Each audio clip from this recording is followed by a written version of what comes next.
Good evening, children. Wow, what a treat we have in store for us tonight. We have Michael Morgurgo, the Butterfly Lion, and it's the first chapter. And the first chapter is called Chilblains and Semolina Pudding. That sounds odd, doesn't it? Let's find out what it's about. Here we are. Butterflies live only short lives. They flower and flutter for just a few glorious weeks, and then they die. To see them, you have to be in the right place at the right time. And that's how it was when I saw the butterfly lion. I happened to be in just the right place at just the right time. I didn't dream him. I didn't dream any of it. I saw him, blue and shimmering in the sun, one afternoon in June when I was young. A long time ago. But I don't forget. I mustn't forget. I promised them I wouldn't. I was 10 and away at boarding school in deepest Wiltshire. I was far from home and I didn't want to be. It was a diet of Latin and stew and rugby and detentions and cross-country runs and chilblains and marks and squeaky beds and semolina pudding. And then there was Basher Beaumont, who terrorised and tormented me so that I lived every waking moment of my life in dread of him. I had often thought of running away, but only once ever plucked up the courage to do it. I was homesick after a letter from my mother. Basher Beaumont had cornered me in the boot room and smeared black shoe polish in my hair.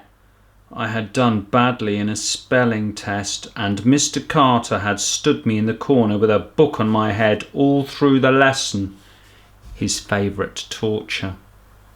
I was more miserable than I had ever been before. I picked at the plaster on the wall and determined there and then I would run away. I took off the next Sunday afternoon. With any luck, I wouldn't be missed until supper, and by that time I'd be home. Home and free. I climbed the fence at the bottom of the school park behind the trees where I couldn't be seen. Then I ran for it. I ran as if bloodhounds were after me, not stopping until I was through Innocents Breach and out onto the road beyond. I had my escape all planned. I would walk to the station, it was only 5 miles or so, and catch the train to London. And then I'd take the underground home. I'd just walk in and tell them that I was never ever going back. There wasn't much traffic, but all the same I turned up the collar of my raincoat so that nobody could catch a glimpse of my uniform. It was beginning to rain now, those heavy, hard drops that mean there's more of the same on the way.